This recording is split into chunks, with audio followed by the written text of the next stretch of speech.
Welcome to the Onion Buns. So for this week in Adventures in IT, we're going to go back into the States, and this one's a doozy. So it's got a few different moving parts to it. It's about the incompetence of the cable company first and foremost. So anyway, guy calls up and he asks to speak to a supervisor. So my CSR calls me over and I come and I take over the call. Now this guy was actually really cool. He was really level-headed. Unfortunately, his roommate in the background wasn't. And we were on the call for roughly 30 minutes or so figuring everything out. And for every single second of that 30 minutes, I was called every vulgar name in the book. Just, you could hear the guy in the background just beaking away.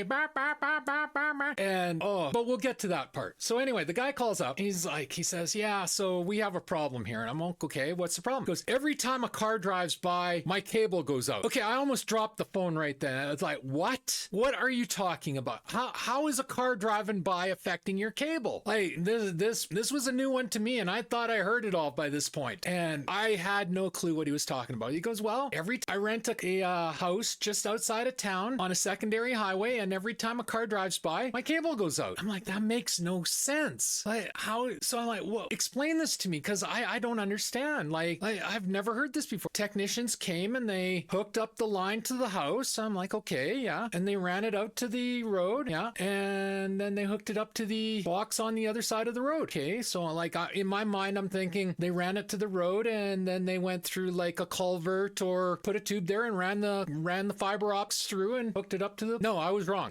They hooked it up to the house, they ran it out to the road, and then they walked across the road and left fiber optic lying on the secondary highway, and they put it into the cable box. So every time a car drove by, it was driving over top of the fiber optic cable, causing the cable to go out. I'm not lying here. You can't make this shit up. After I stopped laughing, and I apologized for laughing, I started setting up a work order going to get this fixed for him. And he was thankful. He's like, cool.